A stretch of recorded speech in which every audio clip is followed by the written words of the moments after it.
Hello everyone, कैसे आप सब लोग। आशा करते हो सब लोग बहुत ही बढ़िया हैं, मजे में हैं। तो कुछ सवालों को यहाँ पे आज ले लेते हैं। कुछ सवाल है जो आ रहे हैं, तो मुझे लगा कि अगर मुझे जहाँ तक मुझे पता है मैं आपके साथ में शेयर कर देती हूँ, राइट।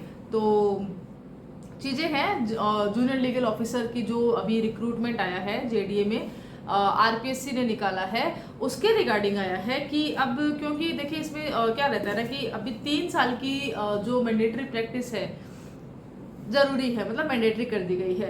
अब जैसे ही वह मैंडेटरी कर दी गई है उसके बाद में एक तो ये रहता है कि जो भी जिस किसी ने भी अभी जो भी नोटिफिकेशन आया था मैंडेटरी करने से पहले, उससे पहले अगर किसी ने नोटिफिकेशन फिल कर रखा था किसी भी जुडिशरी का, देन ओके, उनको कोई इशू नहीं है। लेकिन हाँ, उसके बाद में अगर कोई जुडिशरी के लिए फाइल कर रहे हैं तो वहां पर आपको 3 साल की प्रैक्टिस दिखानी है, राइट। अब आप सोच रहे हैं कि मैं आपके सामने ये सारी चीजें क्यों बोल रही हूँ, मैं बात कर रही हूँ जेएलओ की, तो मैं यहाँ पे 3 साल का एक्सपीरियंस कैसे बता रही हूँ, तो इसी से ही जुड़ती हुई ये चीज है।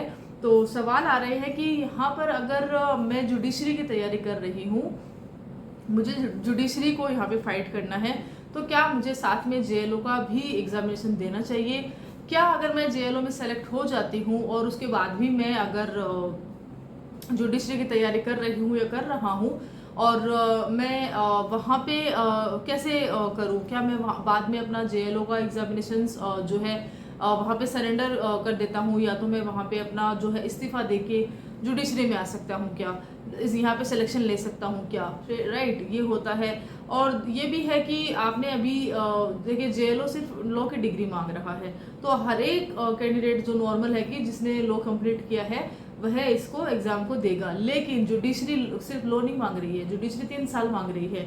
अब यहाँ पर आप लॉ की डिग्री लगा के जेएलओ में आ रहे हैं। सपोज आप जेएलओ बन गए, आपने 2 साल यहाँ पे काम कर लिया, अब जो है आपने जुडिशरी साथ साथ में कर रहे हो, आपने यहाँ पे जुडिशरी को भी जो है निकाल लिया है। लेकिन आप अब जो है आप एलिजिबिलिटी के अंतर्गत नहीं आ रहे हो। क्यों? क्योंकि आपके पास में वो एक्सपीरियंस जो है, एडवोकेसी एक्सपीरियंस, वह नहीं है, राइट। क्योंकि जब आप जेएलओ बन जाते हैं तो आप अब यहाँ पर पहले तो ऐसा तो था ना कि भाई अगर आप आरजेएस दे रहे हैं तो आपको दिक्कत नहीं था, आप आ सकते हैं क्योंकि एक्सपीरियंस नहीं मांगा जा रहा था। लेकिन अब अगर आप एक्सपीरियंस मांगा जा रहा है तो आपको एक्सपीरियंस दिखाना भी पड़ेगा ना। अगर आपने लॉ की डिग्री प्रेशर के साथ में जेएलओ कर लिया तो आपने वहाँ पे वकालत कहाँ करी?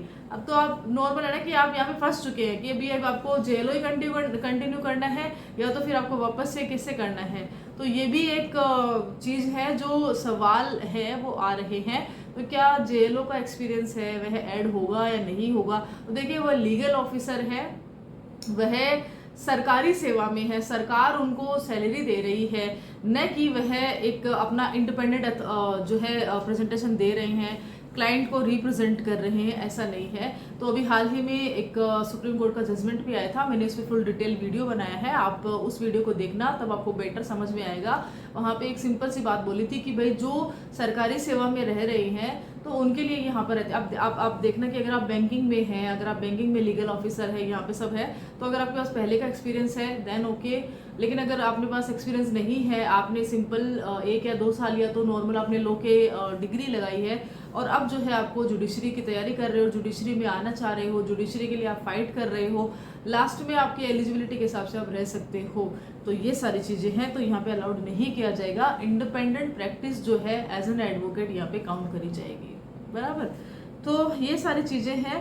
तो आरपीएससी जेएलओ के बारे में है। तो क्वेश्चन इसमें ये भी आएगा, यस, कि हम एग्ज़ाम दें या नहीं दें, उसके अलावा इसकी तैयारी कैसे करें। तैयारी में आपने देखा होगा कि मैंने यहाँ पे वीडियो शेयर किया था, उसमें मैंने बताया था कि जो सिलेबस है उसमें कोई चेंजेस नहीं हुआ, एज इट इज़ जो आरपीएससी जेएलओ का सिलेबस होता है, जेडीओ जो जेडीए है वहाँ पर भी सेम सिलेबस है, कोई भी सिंगल चेंजेस नहीं है।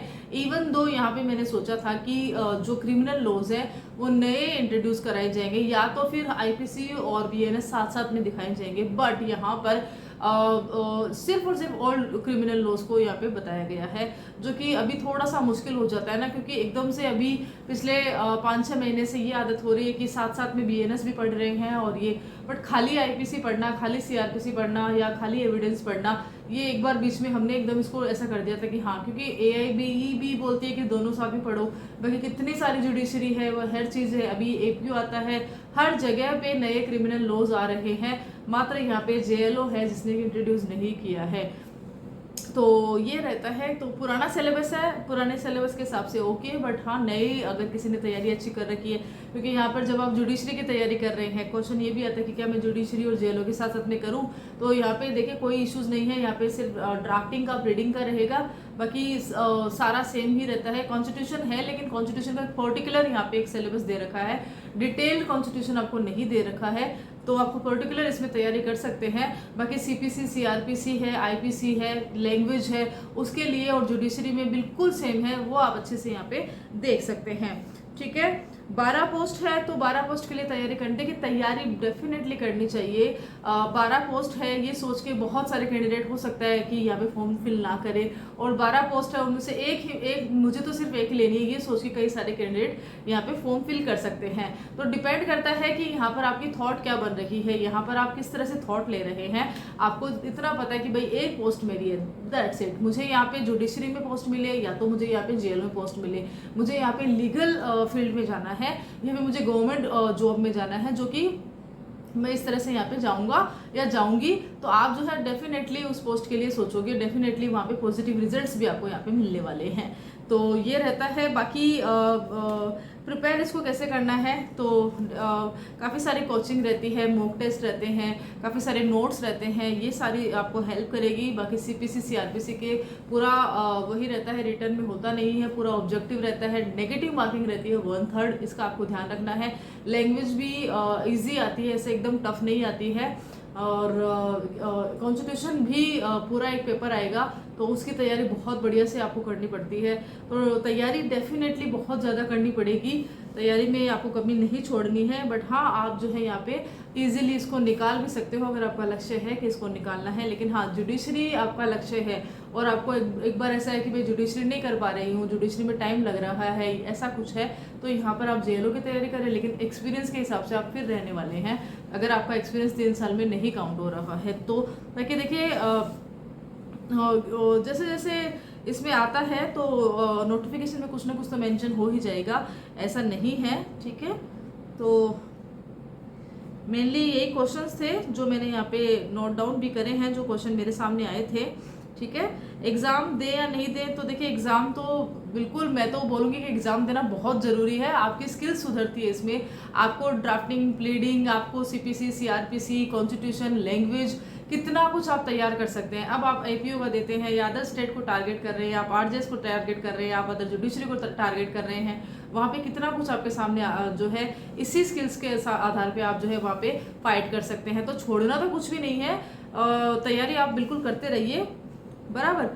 तो ये है। तो जेएलओ के बारे में क्वेश्चन आ रहा था कि इसकी तैयारी कैसे करें, इसको एक्सपीरियंस काउंट होगा कि नहीं होगा, ये सारा था। तो आई थिंक मैंने यहाँ पे आपको बताने की कोशिश करी है, होपफुली आपको वीडियो अच्छा लगा होगा। Till then thank you so much.